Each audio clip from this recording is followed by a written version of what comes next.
mucunguzi wanjye urashoboye uri umutabazi we.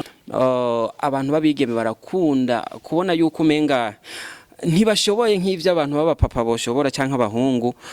Kubwiwawe n'igiki wobwira abandi bigeme bakunda ikintu muga kubera babona gipratika cyane abantu b'abagabo bakabona yuko umenga bocika intege ntibagikurikirane cyane?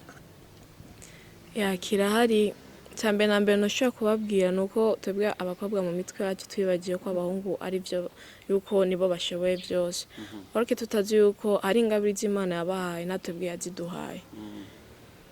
Example nko kuvuza gitari, abantu benshi bazi yuko ari ibintu bikora abahungu cyangwa abagabo, nibibaze yuko ingabire ihabwa n'umuntu wari wo wese.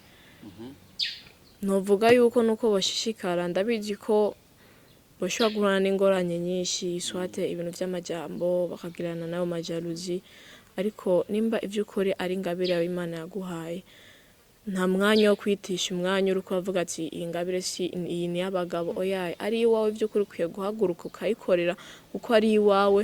Que ce rêve ne vient pas de toi, même si tu ne vois que le contraire. Rien se fait, oh oui, rien se fait.